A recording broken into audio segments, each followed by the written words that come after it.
Բարևներ բոլորին, այսօր պատրաստելու եմ ոսպով կոտլետներ, ինչը մեզ անհրաժեշտ, եփել եմ ոսպը, կարտոֆիլը, գազարը և այս ամբողջ մթերքները ես պետք է բլենդերով մանրացնեմ, եթե բլենդեր չունեք կարող եք մսաղացով մանրացնել, տարբերություն չկա, այս սոխն եմ հում վիճակում թողել, որպեսզի կտրատեմ, ձիթայուղով տապակեմ, նոր ավելացնեմ մնացած զանգվածին։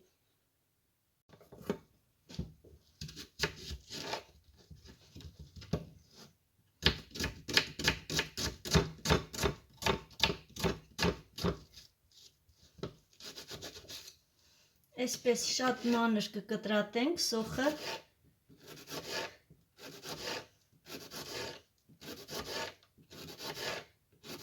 որպեսզի ավելի լավ խառնվի զանգվածին։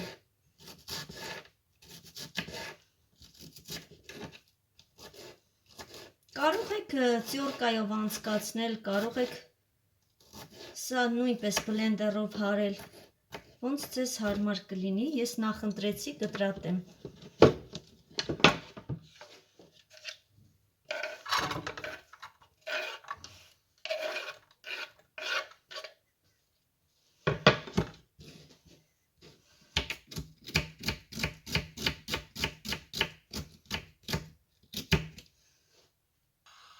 Մինչև սոխը կտապակվի, ես ոսպը կմանրացնեմ։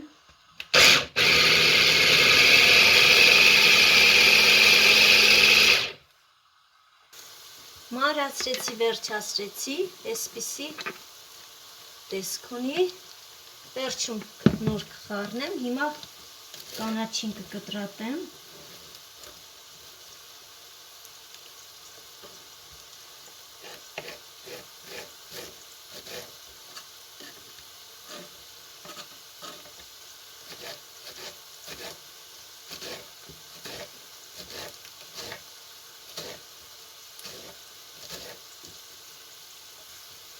Կանաչին մի անգամից կավելացնեմ,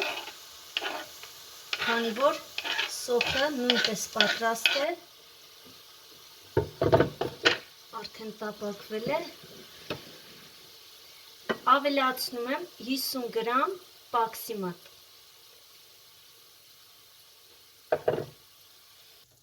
և 1 հատ ձու։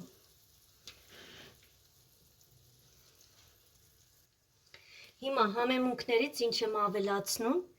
սխտոր, կարմիր պղպեղ, համեմունք, ցիտրոն, ռեհան։ Սոխը նույնպես ավելացնենք, այսպես նայեք, տապակել եմ, մանր կտրատել։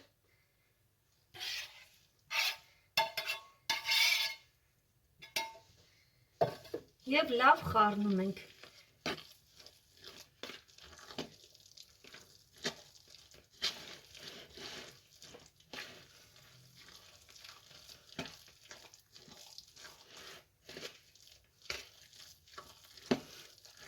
Աղ չեմ լցնում, քանի որ կարտոֆիլը, գազարը և ոսպը եփելուց ես աղ լցրել եմ։ Բացի աղից մնացած համեմունքները նոր ավելացրեցի։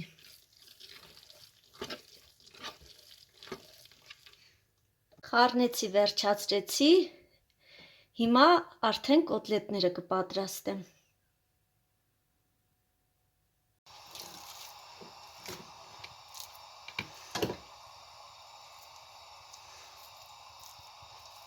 Ձեռքերը ջրով ջրոտում ենք, սենց ջրով թրջում ենք ձեռքերը, պաքսիմատի մեջ պտտացնում ենք։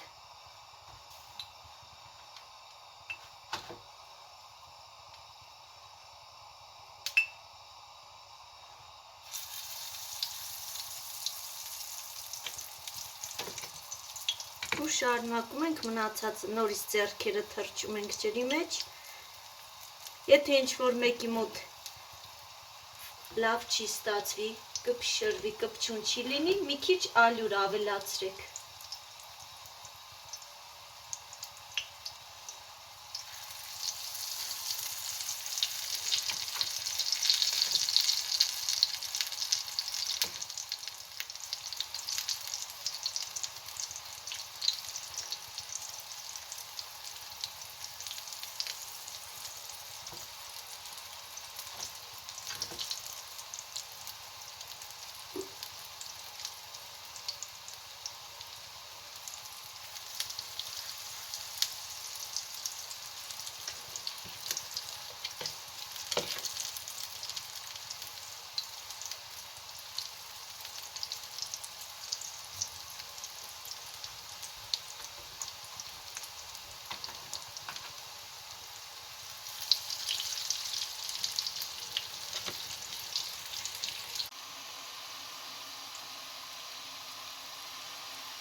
Դե ինչ, սա էլ իմ անմահական կոտլետները։